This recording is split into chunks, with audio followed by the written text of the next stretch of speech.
It is time to bake your sourdough bread that has been proofing for at least 8 hours in the fridge.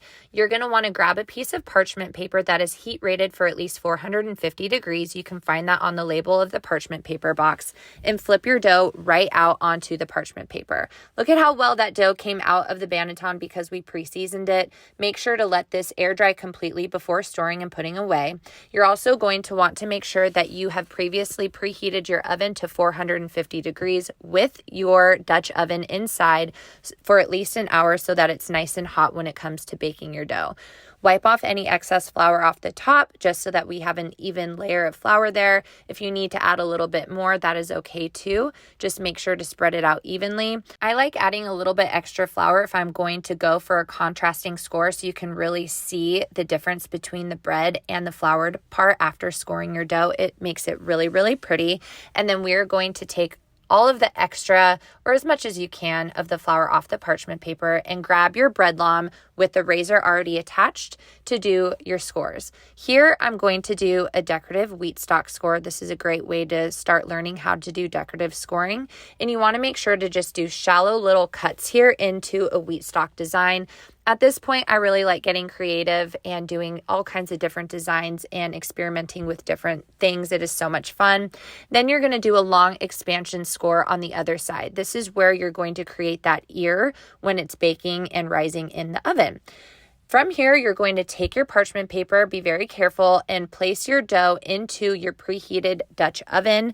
And you're going to put the lid on and put it into the oven at 450 degrees for 30 minutes. Then you're going to take the lid off and bake for an additional 15 minutes at 450 degrees.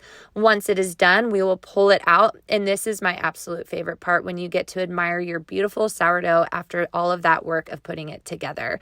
This is so much fun.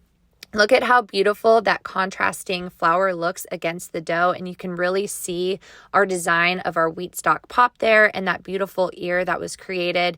You can tell that the dough was bulk fermented perfectly according to the temping chart because of how much it rose in the oven, and you're also going to be able to see once we cut into it.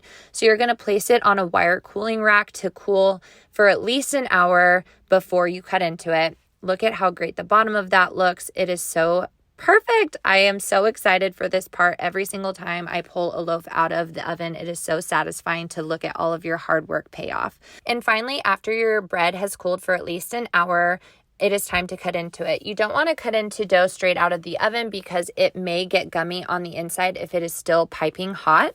I like using a serrated bread knife to cut through the dough and open it up. And look at how beautiful the inside of that crumb is.